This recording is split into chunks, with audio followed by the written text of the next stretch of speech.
Hello and welcome to another bonus episode of Fantastic Fights, the podcast about a middle-aged man playing adventure gamebooks out loud on the internet. That middle-aged man is me, Hieronymus J. Doom, and this is another episode brought to you thanks to the largesse of my supporters over at patreon.com/HJDoom. Their generosity means more content for everyone, so thank you to each and every one of you. This time out, we're playing a book by oddball children's author J.H. Brennan. We've met him a couple of times before, and each time is a wild adventure into the realms of unbridled creativity and severely curtailed design skills.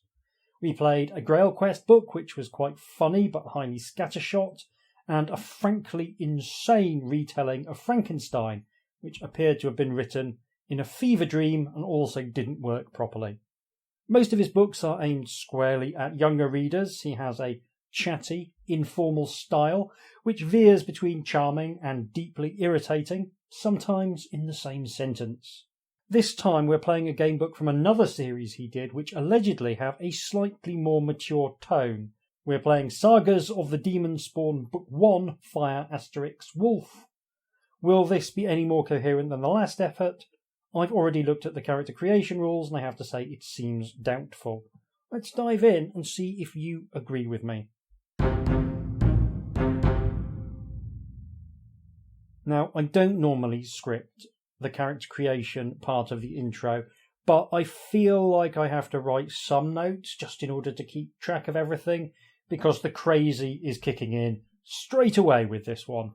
For starters, even though the back cover calls this a solo fantasy gamebook, in the text J.H. Brennan insists it should be referred to as a participation novel, which makes it sound like a mandatory team-building exercise when you go into the woods with an excitable stranger and find new ways to loathe the people you work with. He also uses the word figure when anyone else would use the word score, so instead of referring to your luck score, he refers to your luck figure. Just another little oddity from the master of clunky writing. I will say that the book has a pretty nice cover showing a fantasy landscape with what looks like a castle in the distance and a snake and a sword in the foreground. It's very, very 1980s. I really rather like it. Should say that the illustrations are by Jeff Taylor and the map is by Ken Lewis. So look forward to that map at some point. It was released by Fontana Books in 1984. Now, fighting fantasy books have hit a sweet spot with the three attributes they use as a core. Skill, stamina and luck give you a simple fighting mechanic, a measure of health and well-being, and a way to randomly determine the outcome of everything else. Fire * Wolf has all three of these attributes and then adds another 5. Yes, 5 for good measure. 7 of them are randomly generated, but the skill stat works completely differently. So the attributes are strength, speed, stamina, courage, skill, luck, charm, and attraction. Yes, there is both charm and attraction. For reasons I doubt will become clear, J.H. Brennan feels the need to have 2 different versions of charisma in a book which is 183 sections long. Now, every stat is generated by rolling 2d6. That doesn't sound particularly weird, Mr. Doom, you say? Well, you then multiply the result by 8, which gives a range of values from 16 to 96.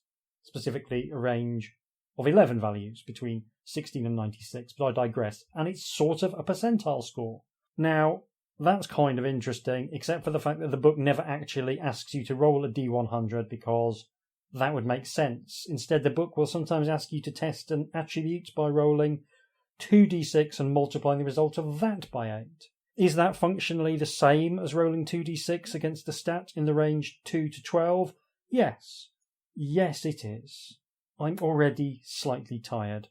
Now let's look at the combat, because there is plenty more crazy there. First, you need to generate your life points, which is done by adding all 7 of the stats you've rolled together. this will give you a value which ranges from 112 to 672, which is quite a range. As always, the more charming and attractive you are, the healthier you are, which just makes sense.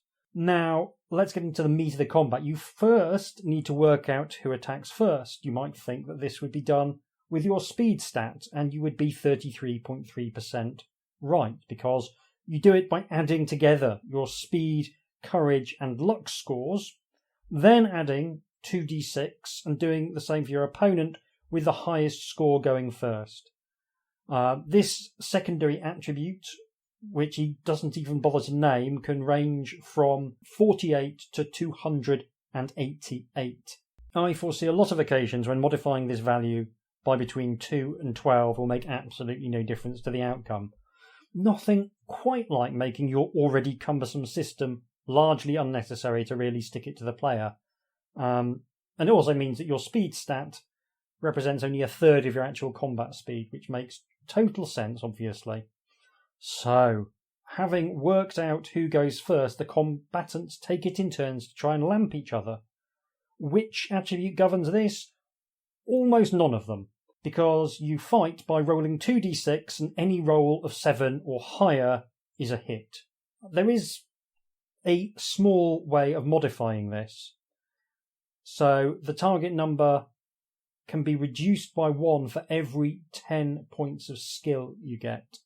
Now your skill starts at 0, but you gain more as a form of experience. And that's actually quite a nice idea for a secondary stat, but I'll be interested to see whether you can actually gain enough skill over the course of the adventure to get a useful bonus. Lastly, if your luck is 72 or higher, then you also get to reduce the target number by 1. This means that having generated 7 different stats, the likelihood is that whether you hit or not in combat will be a straight 50-50. I mean, it's sheer lunacy. Damage is dealt equal to the amount you rolled above the target number multiplied by 10. So if you roll exactly a 7, your base damage is 0. Fortunately, you can add your strength score divided by 8 to the base damage, along with any additional damage for weapons and damage reduction from shields and armour. When someone finally manages to chip their opponent down to 0, which could take a very long time, they are dead. Are we done with the crazy? Not quite, because there's a little bit more, because you also get to use your stamina to work out how long you can fight without needing a little lie down. To work this out, you divide your stamina score by 10 and round down. This gives you the number of rounds you can fight before you have to have the aforesaid little lie down. You then rest for 2 rounds, during which you cannot attack, but your opponent can. Then you fight for another set of rounds based on your stamina, and then rest as needed. This means if you roll a double 1 for your stamina score, you will fight for only a single round before you need a rest, meaning that you actually only fight 1 round in 3. Does this also apply to your opponent? It isn't specified. The simplest reading of the rules suggests that it doesn't, which makes stamina functionally the most important combat stat. Finally, the good news or bad news is that if you die, then you get to roll 2d6 and multiply the result by 8. If that result is less than your luck, you get to redo the fight from the beginning. So there's a cheat death mechanic, but it only works by bringing the player of the game significantly closer to the time of their actual demise. There's a strong feeling that my finite time on God's green earth is not going to be well served by this combat system. There's magic, apparently, but I'm not looking at that until it becomes relevant, because, quite honestly, I can't face it. So, my goal for this adventure is to find a path that lets me make use of both charm and attraction, because I want to see the difference between these two completely unrelated stats and how that plays out. Now, let's generate a character.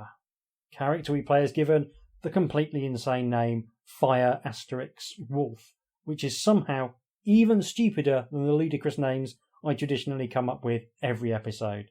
So, Firestrix Wolf has the following stats.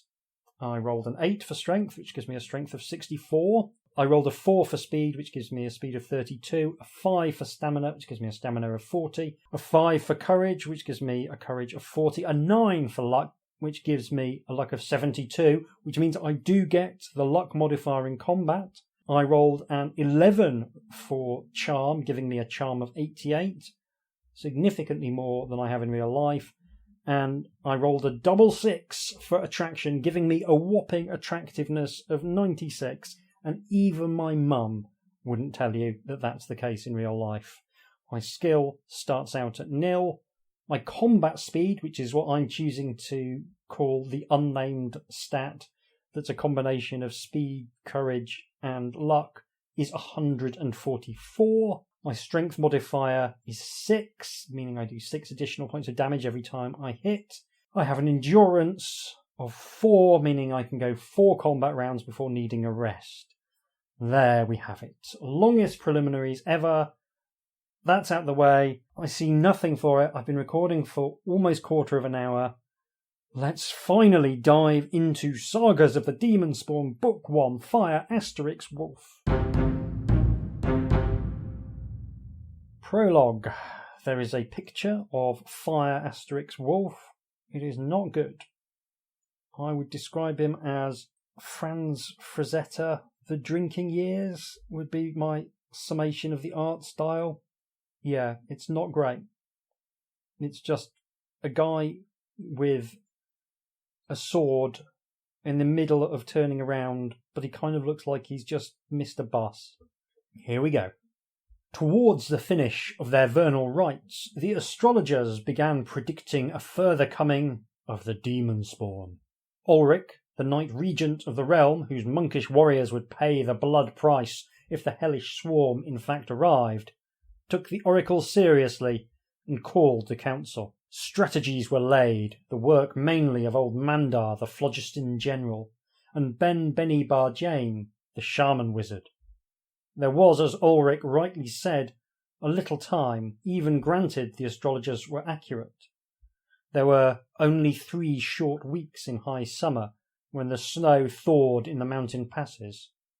Until then, the realm was safe. It was those same passes which preoccupied Barjane, who was convinced the Guild of Alchemists might be prepared to prepare a magic powder which would then have the power to cause rockfalls and thus block them permanently. Mandar, with his warrior's scepticism about matters magical, bent his attention towards a second line of defence, an interesting strategic mixture of direct confrontation and ambush. It was a measure of the times that no one commented on the immorality of ambush. I mean, ambush is a perfectly standard military tactic.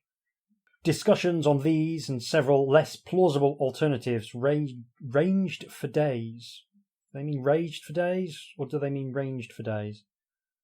Ranged for days, apparently. There was little optimism abroad. The Spawn, for centuries, had done much as they pleased, even when faced by a united realm led by a strong king. Today, there was dissension in the realm, and King Voltar the Magnificent still slept his magic sleep. Ulrich ruled by consent of the council insofar as anyone ruled at all. The social order survived more through habit and inertia than any real cohesion. Aha!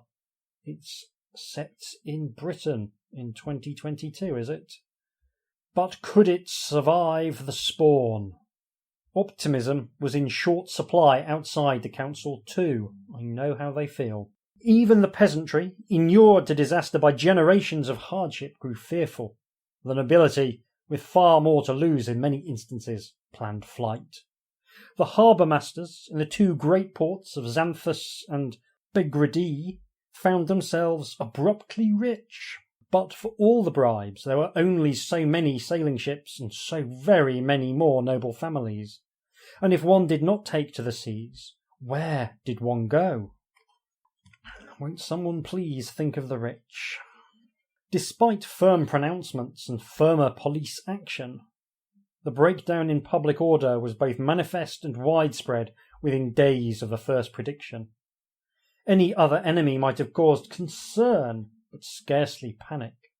The spawn, mercifully infrequent in their forays, created superstitious awe.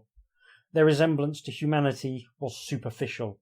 Their line descended to the pit of hell itself. And then the astrologers, whose announcements had caused the panic in the first place, produced a glimmer of real hope. At the culmination of their vernal rites, they predicted the appearance of a new Messiah. Might that Messiah be us? We will find out. So that's the background. I would say it is absolute bargain basement fantasy cliche, but, perfectly serviceable for all that.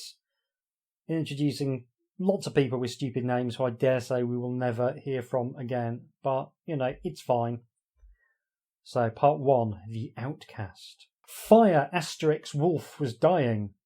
Do you think it should be Fire Asterix Wolf? Sort of running the fire and the asterisk together a bit? Or should it be like when your mum calls you using your full name? Fire Asterix Wolf, get down here this minute. I feel like I should give equal weight to both the words and the punctuation. Anyway, Fire Asterix Wolf was dying.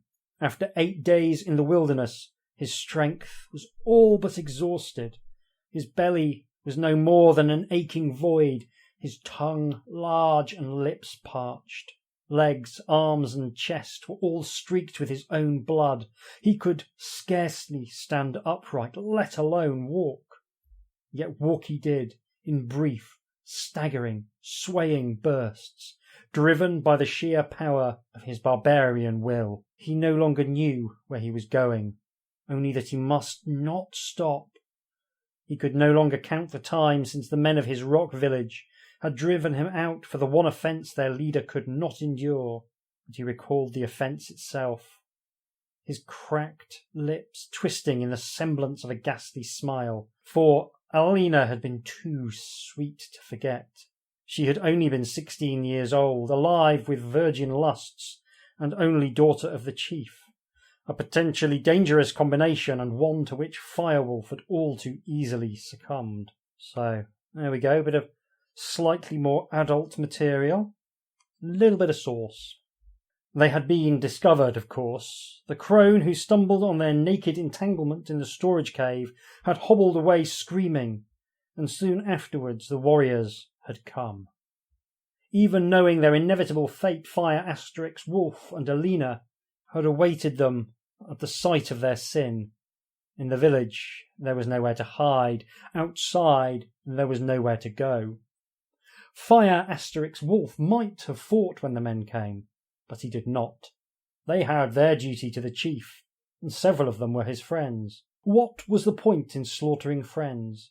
Had he managed to dispatch a score of them, a doubtful proposition to begin with, more would have come to take their place. A small postponement of the outcome would have made it no less inevitable. Surprisingly, the chief had not condemned him to the rock, possibly in deference to Fire Asterix Wolf's prowess as a warrior. The sentence was exile, which amounted to death, but carried less of a stigma. So, they drove him out into the wilderness, allowing him his sword, his knife, his bow, and 20 arrows, but neither water nor provisions. It was certain death in the wasteland where no game ran, where water and the edible fungus which had been his staple diet since childhood were only found deep underground. He might, of course, discover another of the scattered stone villages which nurtured the tough wilderness barbarians like himself, but without the village mark he would be driven out at once, or more likely killed. So, for 8 days he had wandered through the rock wastes, his body fluids steadily leached by the constant volcanic heat emerging from the ground beneath his feet. On the 4th day, wearily, clumsily, for he had already lost his fighting edge, he climbed a stone escarpment in the hope of discovering some rational goal, and in climbing he fell, gouging his body on the razor-sharp protrusions. Blood streamed from a dozen minor wounds and dried to give him the appearance of a monster or a walking corpse. This is pretty wordy, but it's not bad, I would say. certainly a lot better than the prologue. However, I would quite like to make a decision at some point. How much longer could Fire Asterix Wolf endure? Fire Asterix Wolf knew the answer even as he asked himself the question. Not much longer. He wearily sank to his knees, bowed his head, and felt the welcome comfort of soft grey fog descend on him. He might have embraced this fog, opened up his spirit to him as easily as his arms had opened to Alina. The fog promised him rest and freedom from pain, and Fire Asterix Wolf knew it spoke truly. The fog sounds an awful lot like Scrumpy, yet the twisted knot of flint determination in his soul would not permit him to embrace the fog. With a massive effort, he staggered once more to his feet. His eyes no longer saw, his ears no longer heard, his senses numbed almost beyond the reach of pain. Only his will moved him. Then he heard the voice. "Hold still, fungus feeder!" It seemed to come from a great distance, and as Fire Asterix Wolf swung his head wearily, he could not determine the source. Nonetheless, his hand dropped to his sword. It was a man's voice, and in the wilderness all men were enemies. The voice giggled. "Try to stick me, will you, fungus feeder? You're in no condition for a fight, that's for sure. Come on now. Give yourself easement." Fire Asterix Wolf felt a hand upon his arm, tried to turn to face this new danger, or the same danger, for he was not certain, and in turning stumbled, then fell not to the ground but into darkness that extended endlessly. First fog, now darkness. Oh God, this goes on for pages and pages. Oh, this is a terrible idea. Hey-ho. He awoke to coolness and returning strength, although his stomach churned and heaved as if the Minorca malady had seized him. He squeezed his eyes tight shut and fought down the nausea, then opened them to examine his surroundings. He was in a cave, not the deep caves of his stone village, for daylight streamed through the entrance only a few yards away, but a shelter which somehow cut down on the volcanic heat. A curiously musty odour assailed his nostrils, causing the gorge to rise again in his throat. But the worst of the nausea had obviously passed, for he felt no real urge to vomit. The cave was a habitation. There were skins in one corner to form a bed, and roughly worked clay pots for storage and cooking. Nothing else. He was alone. Carefully, Fire Asterix Wolf climbed to his feet. His legs trembled and his head reeled, but for all that he felt stronger in himself than he had done for days. His mouth was less parched, the swelling of his tongue receded. He moved towards the entrance of the cave. "You're awake now, fungus feeder, are you?" It was the same voice he had heard before he finally collapsed. Again, instinctively, his hand dropped to his sword, but it was no longer there. "Save your strength, barbarian," the voice said. "I took it from you for my own protection. I grow too old for rough and tumble, and while you're in no fit state to do me damage when I first set eyes on you, I could tell your strength would not desert you for long." Fire Asterix Wolf was staring at a slim, old man bent over a rock crevice only 20 yards away. So, there we go, cross that one off your fighting fantasy bingo card. We have an old man. The gnarled hands held what appeared to be a length of twine. On the ground beside him lay Fire Asterix Wolf's weapons. "Who are you?" Fire Asterix Wolf asked thickly, no longer fearing his enemy now that he had seen him, if indeed this ancient was his enemy at all. "Me? It doesn't matter. Call me Boulder. I like the sound of that, and I've forgotten my real name." "What are you doing?" "Collecting water," Baldar said, "since you managed to deplete my small supply." Unthinking, Fire Asterix Wolf said, "There is no water at this level." Baldar snorted and withdrew a brimming pot from a crevice at the end of his twine. "It is the nature of fools to believe the whole world is like their own backyard. This is not your deep wilderness, fungus feeder. Your sturdy legs carried you far before nature overcame them.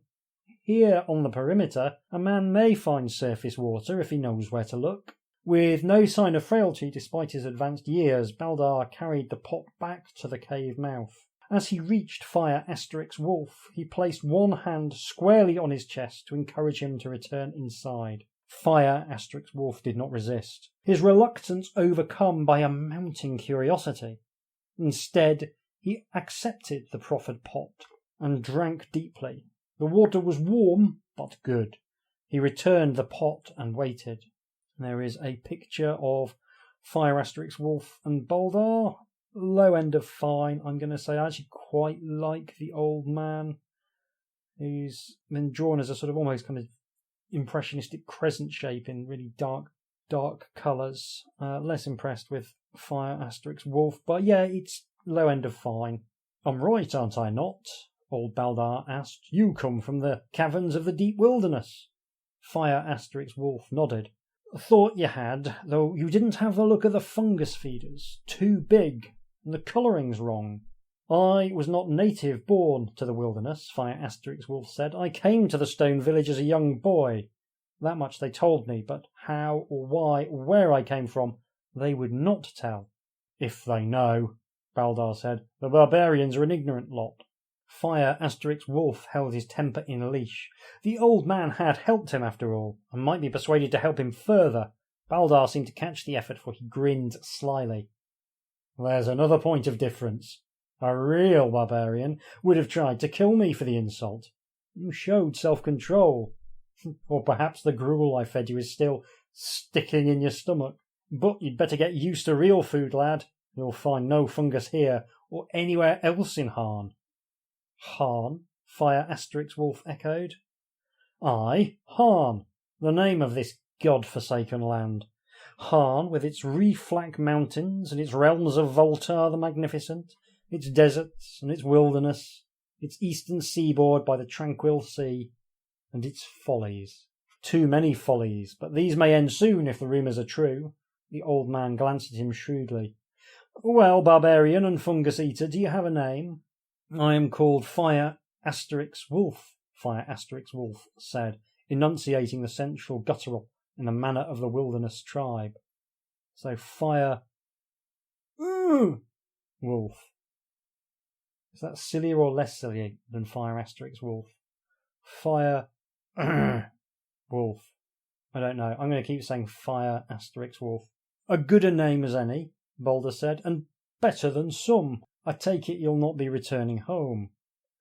Fire Asterix Wolf shook his head. The caverns he had long called home were no longer open to him. Well, where shall he be going? Fire Asterix Wolf stared at him, wondering how to answer. It was a reasonable question, but one which he had not even momentarily considered. His whole attention had been concentrated on survival. But having survived, where in this strange country, this Harn, did an exiled barbarian go? Eventually he said, I do not know. Perhaps you'll know tomorrow, Baldar said, when you're stronger still. You'd better sleep now. While Fire Asterix Wolf, I literally just yawned, I'm so suggestible. While Fire Asterix Wolf meant to protest, he found he was indeed exhausted, so that he lay on the floor of the cave and swiftly fell into a dreamless sleep. The following day they talked a great deal more. Baldar, it transpired, was a hermit and had been for more than 30 years.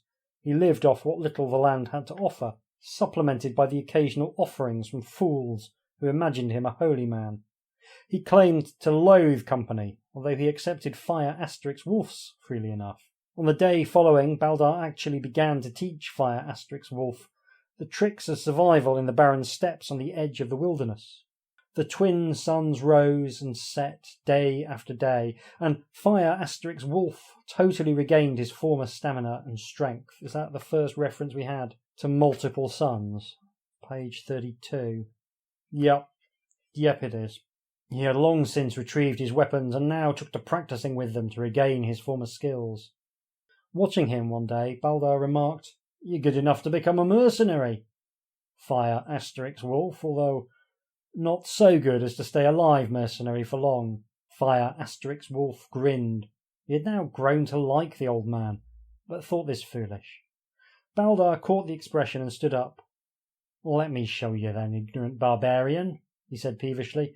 "There are 2 staves in the back of the cave. Bring them to me and we'll have a contest. You're lucky I own no sword, otherwise your lesson might have proved lethal." Humouring him, Fire Wolf fetched the staves. He was smiling as Baldar took one and dropped into a fighting stance. Then he roared with pain and fury as the old man's staff lashed out with unexpected speed to catch him, a fearful crack across the ankle bone, bringing tears to his eyes and half crippling his movements. "By the gods!" roared Fire Wolf. "Old man or not, you'll pay for that!" And suddenly there, on the edge of the wilderness, the fight was on. So, now I get some instructions for this incredibly bizarrely contrived fight. You are Fire Wolf, young, strong, handsome, I am indeed, and barbaric, a man of lusts and tempers, arrogant in your certainties. The old man, this Baldar, has challenged you, and that is enough. You bear him no ill will, despite the crack on your ankle. All the same, he must be taught a lesson. That is the wilderness way. That is your way. So we can find the stats for Baldar on page 248. Oh, I see. We've got stats for every single possible monster that we can encounter. So there are 16 possible encounters according to this, which means that you can actually theoretically gain enough skill to actually influence the outcome of combat. So that's encouraging. J.H. Brennan has thoughtfully provided all of the stats for all of the people you might encounter. So combat-wise, Baldar has, strength of 48, speed of 36, stamina of 90, courage of 90, luck of 48. Those are all the ones that could theoretically influence combat. Just realised I don't think I calculated Fire Wolf life points. Okay, so I've got a life point total of 392, which is less than Baldar's 412, but not by much. I guess I'm going to roll quite a lot of dice. Let's have a look and see what Baldar's speed, courage, and luck totals as well. Oh, this is such a horrible system. 174. So, predictably, there's no way that I can actually match his combat speed. My combat speed of 144 is too far below his combat speed of 174. But yes, so we're going to take it in turns kicking each other in the shins for what may take a while. When life points on either side are reduced to 50 or below, surrender will be automatic, even if it reduces the life points to 0, because it's not a fight to the death. I'm going to roll some dice. I have defeated the old man after a mere 26 rounds of combat. And just think, if I'd lost and this was a fight to the death, my reward would be to test my luck and then potentially do the entire thing over from the beginning. I am so tired already. Anyway, I have won the battle. So we get 1 point of skill. Baldar picked himself up, grinning sheepishly. "It seems I underestimated you, fungus feeder," he remarked. "Not a warrior with much finesse, but a fighter of some determination." He shrugged. "Still, it's one thing to beat an old man, quite another to survive the rigours of the Belgardium." "Belgardium?" Fire Wolf echoed, panting a little, for in truth the old hermit had proven a far tougher opponent than he had imagined. Yeah, indeed, he reduced me from 392 life to 170. "A town of generous proportions or a city of mean ones, depending on your viewpoint," Baldar said. "It has a few claims to fame, and only one of any great importance. I lived there for many years before I discovered my own company was preferable to that of thieves and scoundrels. I had a mind to send you there." Fire Wolf squatted with his back against a nearby boulder, eyeing the old man warily. "Why should I wish to go to Belgardium? Well, I might say because you owe me your life, and even a wilderness barbarian must have some sense of obligation. Or I might say only that you're young and restless, an adventurous spirit with nowhere to go, so that Belgardium is as good a destination as any. You might say all that with truth, hermit, agreed Fire Wolf sagely, but then I should have to ask you why you wish me to go to Belgardium. Now that requires a fuller answer. Let us return to the cave and I shall give it to you. So, I've been recording for 45 minutes, and I have not made a single choice yet. In the cave, Baldar stretched out on the straw, as if his exertions had taken more of his energy than had been immediately apparent. Nonetheless, his voice was strong enough as he said, "Do not think, because you had find me scratching on the edge of the wilderness like a nomad, that I was always thus, Fire Wolf. I prefer my own company, as you know, but it may be that I should never have discovered this were it not for a series of misfortunes which befell me many years ago." Oh God, this goes on for pages. So, story time. I was a young man once, headstrong and tough, even as you are. I left the village where I was born and ventured into the world of harm to make my fortune. Fate took me to Belgardium, where I did indeed prosper, but at the expense of others, so that I made certain enemies, some highly placed. Not that this worried me. I was, as I say, headstrong.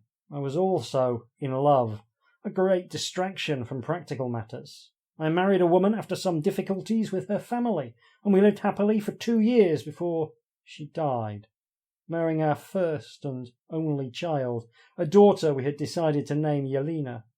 The birth of Yelena gave me little joy. I was too heartbroken at the loss of my wife. I placed the child in care and plunged into my business activities in order to dull the pain. At that time, perceiving me weak and distracted, my most powerful enemies struck against me. The details are unimportant. Thank heavens for small mercies. Enough to tell you that I was forced to flee, leaving Yelena behind and taking with me only a tiny fraction of my amassed fortune. Even this I quickly lost, so that for a time I wandered Harn, surviving on my wits, and later on my developed skill as a fighter. I sent many a good man beyond the veil of death in those days, Fire Wolf, for I was both bitter and vicious. But the time came when I grew tired of killing, more tired still of those who hired me to kill. I met an old woman who must be long dead by now. Her name was Kirana, although few knew it. They call her the Witch, or sometimes the Oracle. I was a disbeliever in those days, but I found she had the power all right. She read my past, as a monk might read a scroll, and though we had little in common, befriended me. It was she who sent me here to the wilderness edge, having seen by her arts that certain of my old enemies still pursued me and would assuredly take my life. Corona predicted I would end my days here, by the edge of the wilderness, but that I would live happier while I lived here than at any time previously. I believed neither prediction then, although I believe them both now. A life such as I lead changes a man, makes him strong and self-sufficient, grants him vision and philosophy. These gifts are more precious than gold, Fire Wolf, and ultimately more satisfying even than adventure. So, you find me, and at any other time you would find me uncaring of the world and its woes. But a day and a night before you stumbled half dead over my horizon, I had a dream. I dreamed of my daughter, Yelena, now a woman and as beautiful as her mother ever was. I dreamed a great danger threatened her, although the nature of that danger I could not divine. In my dream I knew that if her life was to be saved, she must be hidden in a place so dangerous that no man would dare to follow her. The name of this place was revealed to me as Kral. Very convenient dream, almost as though the author is making it up as he goes along and suddenly realised he needed some way of conveying the contents of the quest to a man who's literally lived on his own for 20-30 years. Kral, echoed Fire Wolf, who does a lot of that sort of thing, captivated by the old man's tale. Its nature and location are unknown to me, Baldar admitted, although I have travelled more widely than most in Harn. Nevertheless, I know it to exist, for I know I dreamed true. How is it that you know you dreamed true, old man?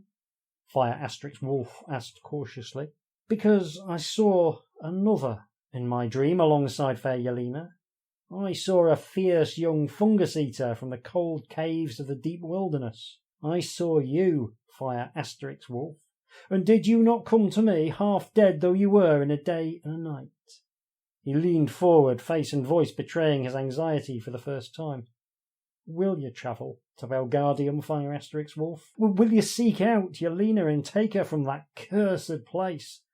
Will you undertake to find a place called Kral and hide her there? Will you, Fire Wolf? Will you? So we now go to the text that's sort of like your internal monologue or your internal decision making is all in italics, which is kind of cool.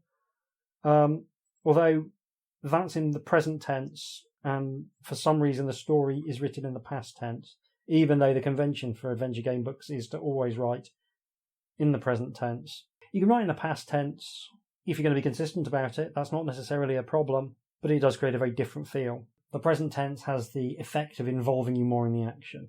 So, will you, Fire Asterix Wolf? Will you accept the tangled web of fate offered by this ancient hermit? You are free to refuse, to seek your destiny elsewhere. What do you really owe this Baldar? A fortuitous drink of water? A taste of nauseating food? But make up your own mind, Fire Asterix Wolf. If you decide to undertake the task he wishes, you can. If you want to refuse, that's an option as well. So, am I going to refuse the call to adventure? I mean, of course I'm going to refuse the call to adventure. For the briefest instant, Baldar stared across the cave at Fire Asterix Wolf, stunned. Then, despite his age and apparent exhaustion, he launched himself fiercely from the straw. Vermin! He screamed as he fell again upon the big barbarian, arms flailing wildly. So that was the first choice we were allowed to make, by the way. I've been recording for nearly an hour. Although squatting on his haunches in the wilderness way and totally surprised by the ferocity of the attack, Fire Asterix Wolf recovered quickly. Rolling away nimbly from the old man, he sprang to his feet. Hold hard, Baldar, he called. I have no wish to injure you. It is only that I claim the right to make my own way in the world. Baldar was beyond reason. Scum! He shrieked, relaunching himself on the attack. Fire Asterix Wolf sidestepped, grinning slightly. He did not trouble to draw his sword, for the old hermit was unarmed. Nor was he unduly worried by the show of rage.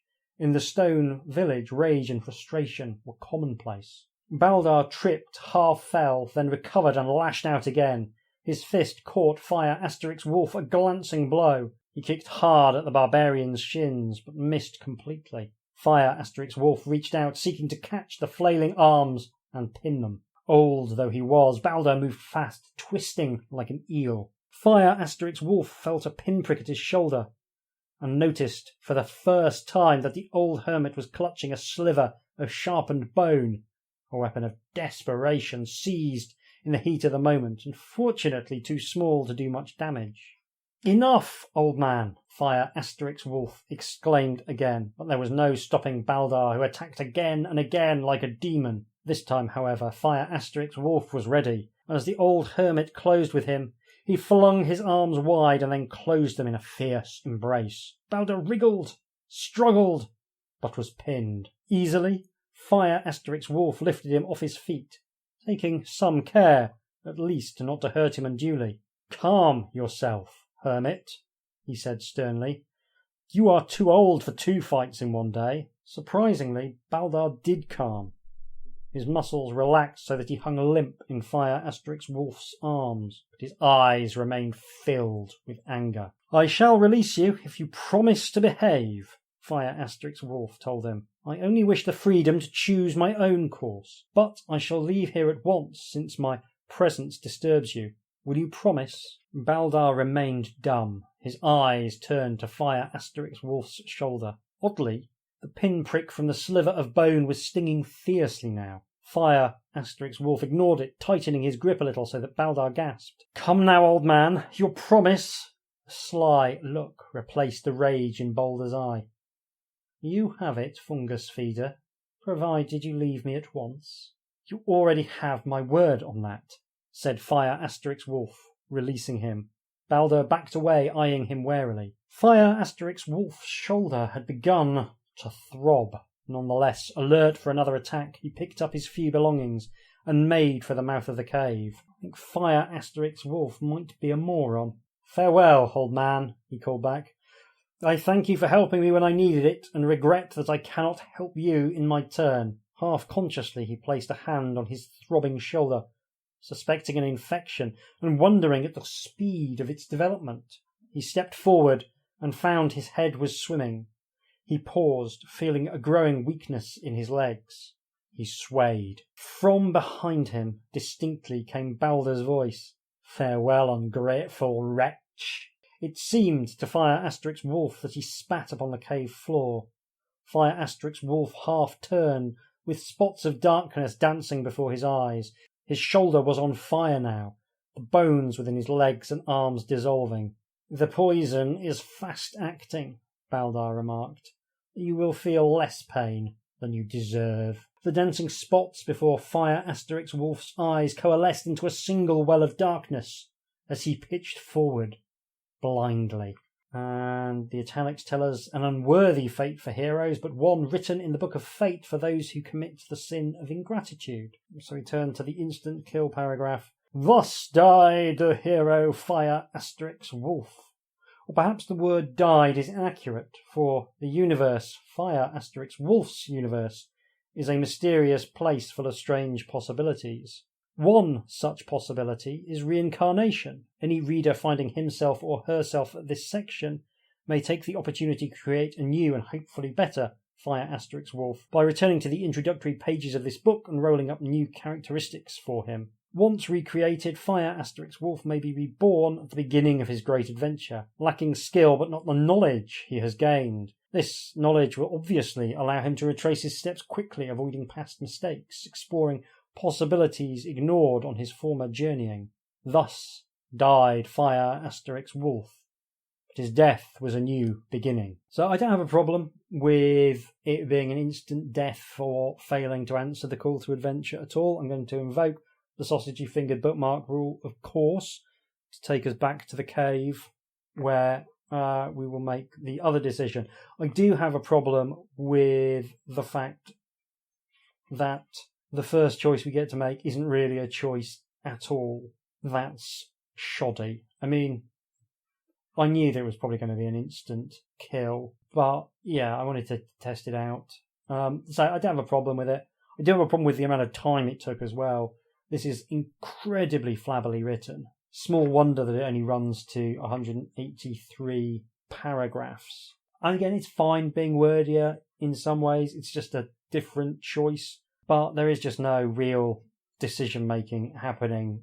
I'm just passing the hour and 5 minute mark. So I guess I will agree to undertake his task. Thus, Fire Wolf, the wilderness barbarian, already exiled from the only home he ever knew, left the rude cave of Balder the Hermit on a mission which was to carry him to broader horizons than he had ever suspected existed. He carried with him his sword, his bow, 20 arrows, a filled waterskin to see him safely through what remained of the wilderness, some dried provisions, although Balder assured him that hunting-gathering would soon be possible. It should be hunter-gathering. And 2 additional small gifts from Balder. The first of these was a purse containing 10 of the small golden coins, which were, so Balder assured him, the common currency of Harn, and a slim, bladed dagger, poison-tipped, lest anyone attempt to steal his gold. He had accepted the dagger with reluctance at Baldar's insistence.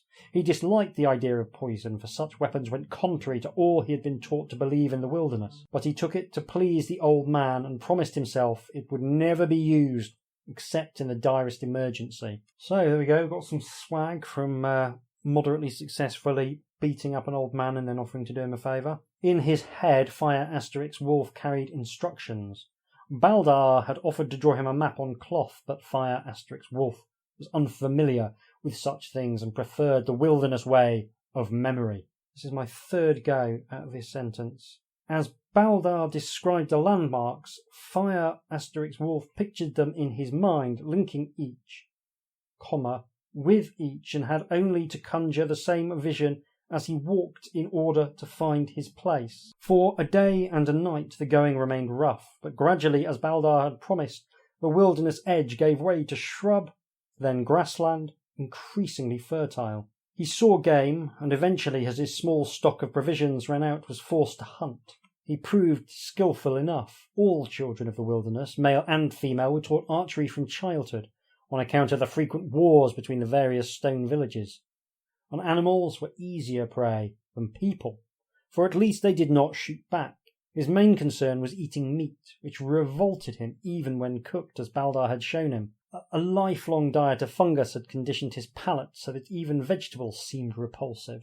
But in the wilderness way, he was a realist. If there was no fungus, then meat and vegetables it would have to be. Quite like the idea that, unlike fussy children who don't want to eat mushrooms, he only wants to eat mushrooms. That is a nice touch. He did, however, supplement his diet with a worthy supply of maggots and grubs, delicacies far more plentiful here than anywhere in the wilderness. For almost 4 days, Fire * Wolf travelled without encountering a soul. Then, on the afternoon of the 4th day, we go into the italics. The ways of fate are strange, Fire * Wolf. Roll 1, only, die.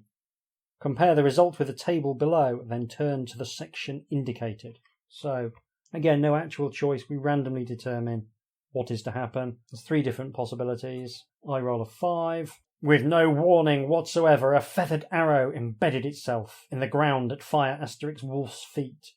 The wilderness barbarian's reaction was instantaneous. Dropping and rolling, he drew his broadsword on the instant. As he rose, he crouched to his feet again. 2 men broke cover from the shrub no more than 15 feet away from him. Both were burly fellows, roughly dressed in the drab green homespun that marked the bandit guild of Harn. How do I even know that?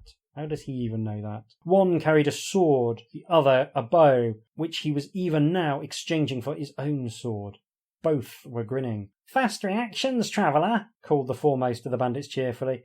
"But now you may put away your weapon. We require only your belongings, not your life." Still crouched, Fire * Wolf watched them walk towards him, swords held casually relaxed, a touch of swagger in their step. It was that swagger which gave him confidence. These men were too sure of themselves by half, accustomed to dealing with merchants and friars who offered gold in place of resistance. But their present prey was of a different metal.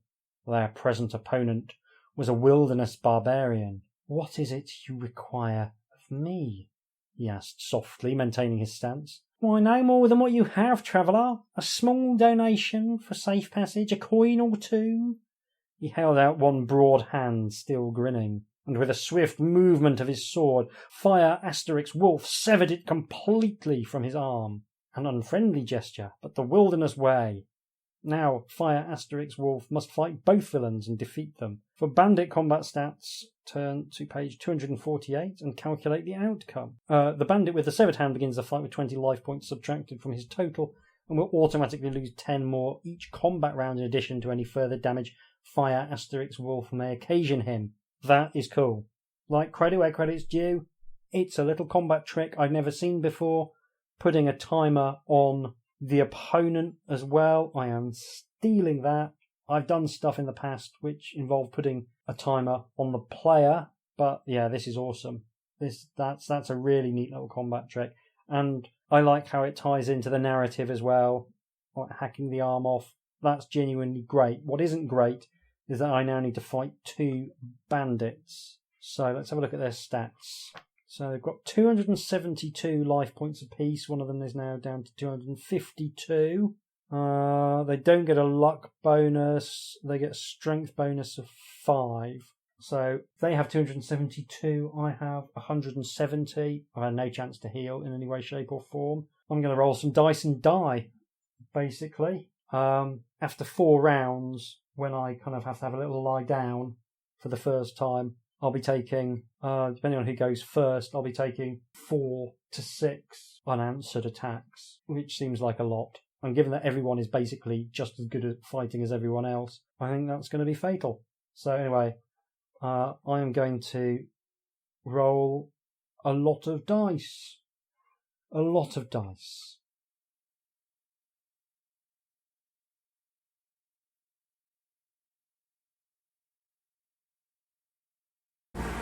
the bandits have finished me off. I got one of them down to 94 life points. I hadn't touched the life total of the other one. Happily, it only took 12 rounds of combat. Felt like longer because I was rolling for multiple opponents. It is not an exciting way to end this recording, but it is the way this particular recording is going to end, not with a bang, but with a whimper. An entirely predictable death. I'm not even sure I could have beaten the two bandits meaningfully if I'd been on full life. I definitely felt like I was running their life totals down mostly faster than mine. That 1 point of luck, that luck bonus really does make a difference because combat is so attritional. That small advantage actually winds up feeling quite big. If you can get like a point of skill, enough points of skill on top of that, I think it's going to start feeling very big indeed. I cannot believe this was even vaguely playtested as a combat system. It is just atrocious. Absolutely atrocious. It doesn't feel exciting. It takes forever. You kind of know how it's going to pan out. I knew with the bandits that there was very, very little chance of me coming out of that alive, having not had any healing whatsoever. No option to use my poison dagger. That's a shame. Did like the little combat wrinkle. That was cool. I guess I'm going to go away and see if I can finish this in some kind of legitimate way. But honestly, short of fixing all the dice rolls, I'm not convinced that even the best character is going to have much of a chance unless there's some healing immediately after those bandits. And let's not forget that during the course of this recorded playthrough, I got to make precisely one decision, and one way allowed me to continue the adventure and the other way led to instant death. Yeah, I'm going to go away. I'm going to have a genuine effort to beat Sagas of the Demonspawn Book 1 Fire * Wolf. And then I'll come back to you in a few moments with some closing remarks. Tatty bye. It's 24 hours later, and I have spent what feels like round about 5 years playing through Sagas of the Demonspawn Book 1 Fire * Wolf. There's a lot going on with this book, and almost none of it is good. It manages to be both highly linear and brutally unforgiving, thus combining two bad things into one even worse thing. The art is almost all either workmanlike or straight up bad. The plot is largely hackneyed nonsense, and there are some very ill-judged attempts to make the content more adult in theme. It's also almost completely broken. Simply making it out of the early areas is extremely unlikely by my reckoning. Now let's break that down a bit. There are some genuinely bizarre mechanical choices. At numerous points, you are told that you have recovered from your injuries, but you're not told to regain any life points. It's possible that the author intended you to infer from the text that your life points return to maximum. That's not the way these things are usually done. Usually you spell out mechanical effects. And also in some bits it tells you that Fire * Wolf is hurt and doesn't instruct you to revise your life point total down either. So it's not at all clear what the reading of the rules is intended to be. With the most obvious reading of the rules, which is that your life points don't change unless you are specifically told that they change, you can end up doing 4 fights in a row with the chance to heal a maximum of 100 life points during 2 of those combats. So you get 2 straight fights and then 2 fights in which you can heal potentially 50 life points each. That means, looking at the life points of your opponents, you need to deal over 1,300 points of damage without dying.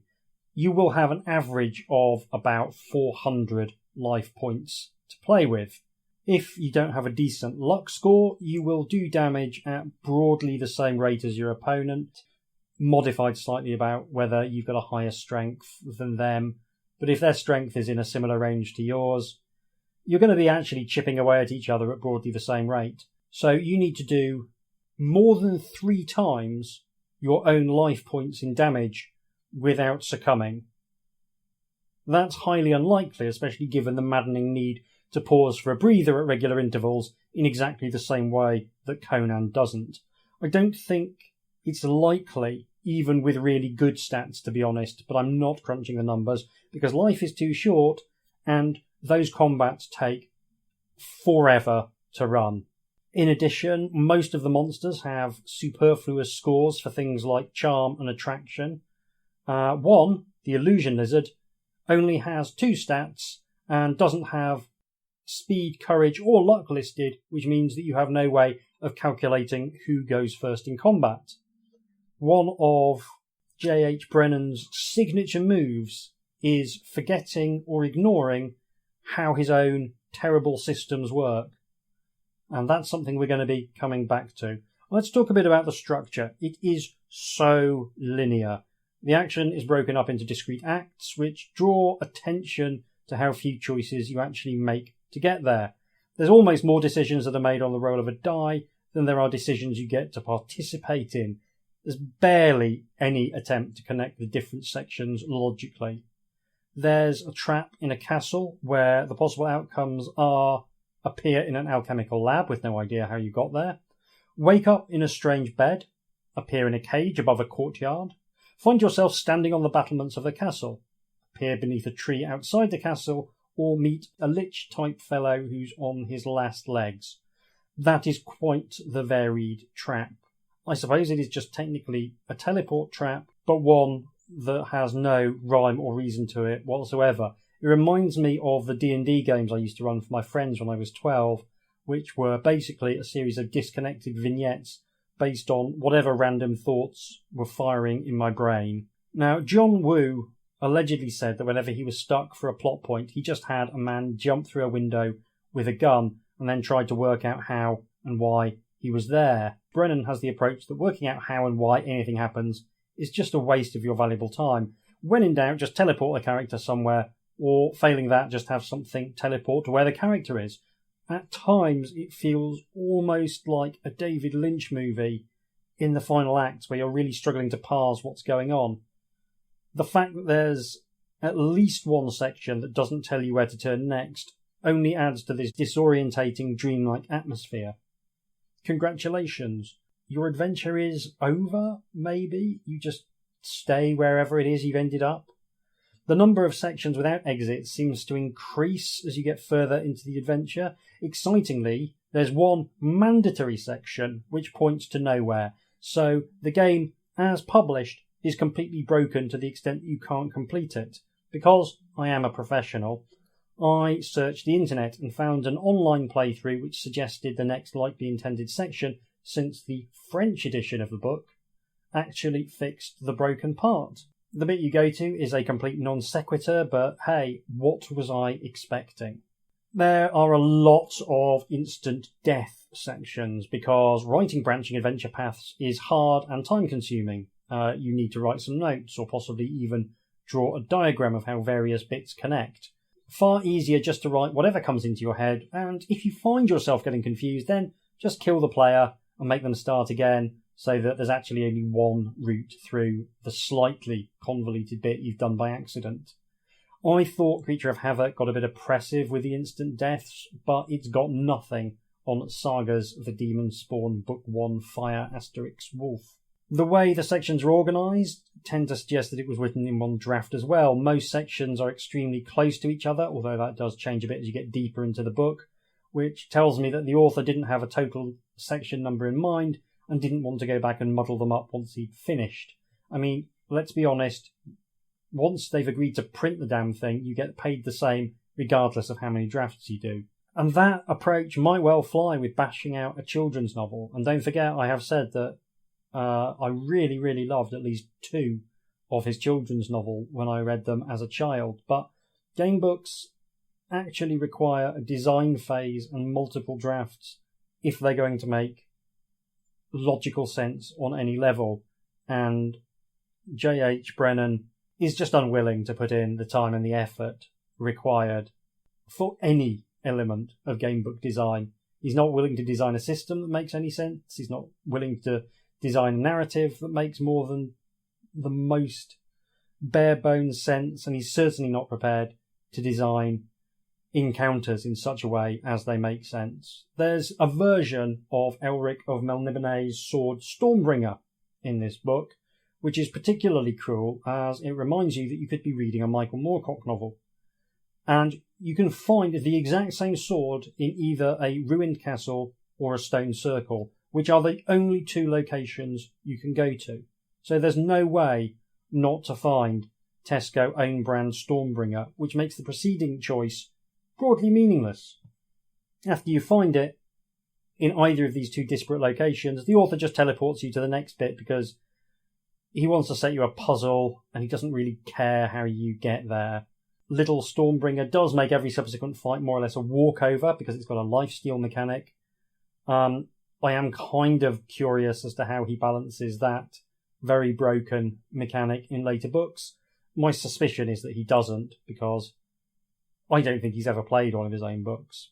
He also doesn't believe that it's necessary to create a world that has any kind of internal logic, and knockoff Stormbringer being available in two locations, even though it's definitely the same sword, is just one facet of that. There's times where he will require you to test your luck, and depending on whether you're lucky or not, the exact same object will turn out to be deadly or not deadly. And that's really bad for immersion. It's one thing if you say your character picks a vial at random from 6, and then you make a luck test to find out which one you've picked. But if you have the precise same actions result randomly in two completely different outcomes, you are effectively creating two completely different realities, and that for me completely shatters immersion. Now, I should talk about the puzzle which follows the discovery of Pound Stretcher Stormbringer. This is a letter substitution cipher for which the author has gone to the trouble of designing his own script, which I suppose kind of resembles the Enochian script recorded by the Elizabethan polymath John Dee, who's like a fascinating figure from history if you don't know him. You get the translation of another piece of writing which is written in the script, and you can use that to help you decode the first inscription. And that's kind of cool because you haven't got all of the letters from the first inscription. You've only got some of them, so you have to make maybe a kind of educated guess. So on paper, this is actually a vaguely fun problem. There are, of course, issues. One is that a lot of the characters in the handwritten script are incredibly similar, making identification very hard. The second is that the author has not put much effort into making sure that he actually draws the characters the same way each time. So with the letters all looking very similar to begin with, there's tremendous scope for confusion. And that means that what should have been merely a tedious task winds up being a tedious task that takes a very long time. It's possible someone less dyslexic than me might have a better time with it, but I somehow doubt it. There's multiple bits where he's clearly forgotten how his own system works. Classic J.H. Brennan. The text tells you to roll 2d6 and compare the result to your luck score. If you roll higher than your luck score, it's usually an instant death. Of course, your luck is the result of rolling 2d6 and multiplying the result by 8, so the minimum luck you can have is 16. You will literally always succeed on these tests. And this is a good thing, because the result of failing is almost always death, and you can't avoid at least one of the luck tests. There's a special power that requires you to roll 2d6 against one of your stats that also always works as well, which provides another small semblance of an edge in combat, so that too is nice. He's not very good at tying the mechanics used to the world apart from luck, because with luck you can just arbitrarily decide on two completely different versions of the universe based on whether or not you succeed. So you do get to use your charm, and you get to use your charm on an ill-tempered half-ape, half-cat creature. And if you are more charming than the cat creature, then you get to make a roll under your charm. But if the cat creature is more charming than you, you have to fight it. Why can you charm an angry ape cat, but not any of the actual people you meet? Who knows? Perhaps ape cats just really hate to murder someone who might be an entertaining dinner guest. It's like he just doesn't fundamentally understand what charm a stat he himself has come up with is supposed to represent. I suppose the easiest reading is to say that it represents in some sense your ability to intimidate people, which makes, I guess, a tiny amount of sense, but realistically, it's not the first place you go when you think of charm as a concept. Finally, I guess we do need to talk about the magic system. Has the author managed to make this as annoying as the rest of the system? Of course he has. The premise is simple enough. You get a power stat about 2/3 of the way through the book, and then a list of spells, and each of the spells costs power to cast. So far, so good.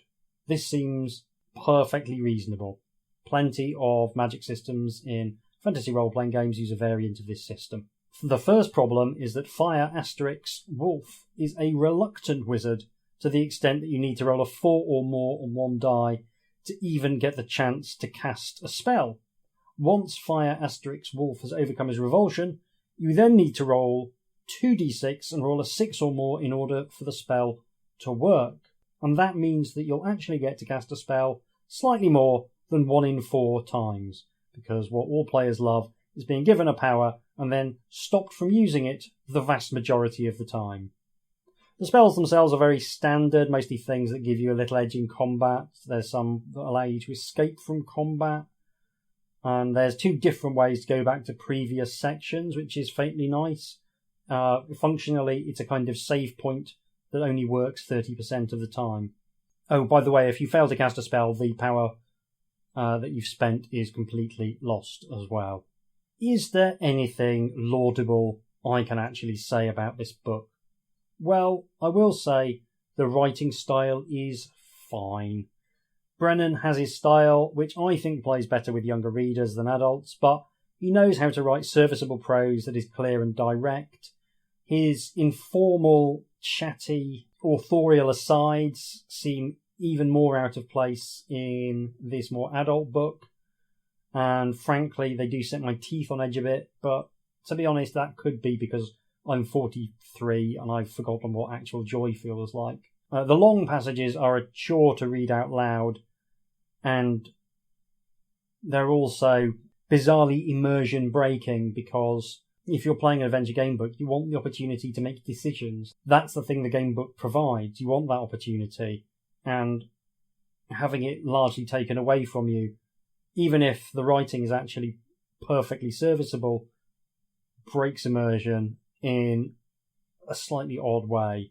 And at least the long passages work well enough on the page. There's probably a basically enjoyable hack fantasy novel for youngsters in there somewhere. There's some genuinely nice imagery, I will say, towards the end as you approach the city of Belgardium and discover it's been completely destroyed by demons. There's a bit where you get to meet a convoy of refugees who've been struck blind by the cataclysm, and it's a great set piece, really evocative, because you get to see the effects of all this destruction on the people before you even get to see the ruins of the city itself. So there's definitely some pearls among the muck in there, but you do have to wait a long time for it. In fact, the whole final act of the book becomes faintly enjoyable as you rummage through the ruins of the city in search of the woman you've been tasked with saving.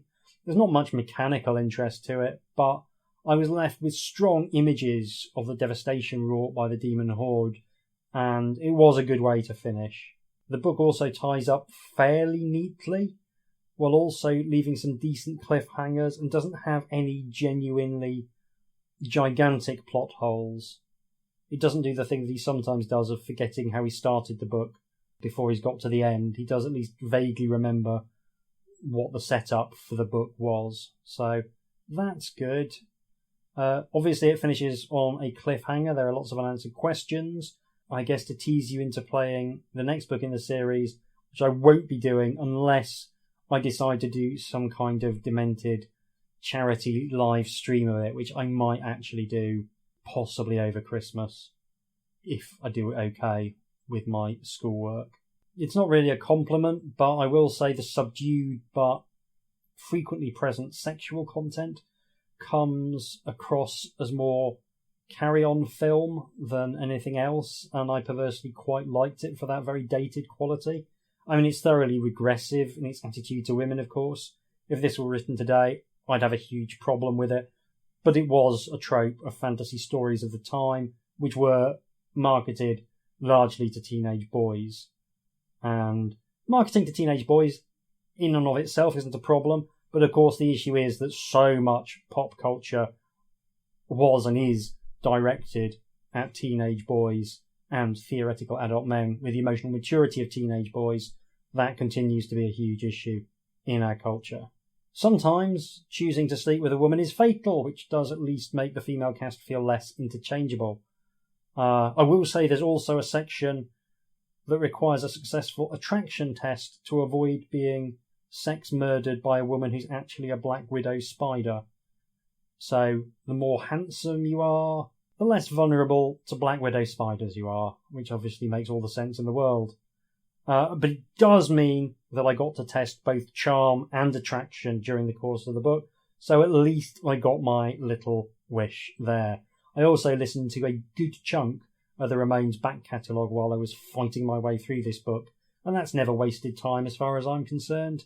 Is Sagas of the Demonspawn, Book 1, Fire * Wolf, the worst game book I've ever played?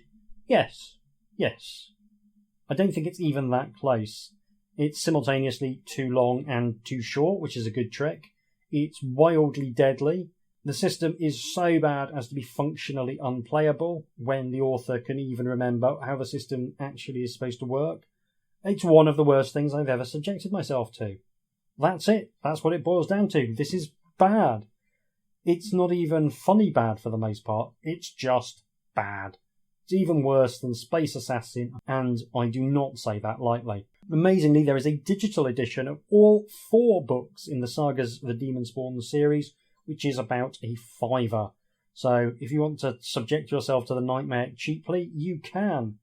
For my part, I'll be bidding J.H. Brennan a fond farewell for hopefully a decent chunk of time, and I'll be back in a few weeks with another fighting fantasy book and a palpable sense of relief. In the meantime, you can contact me by emailing me at hjdoomretrofun, all one word, @gmail.com.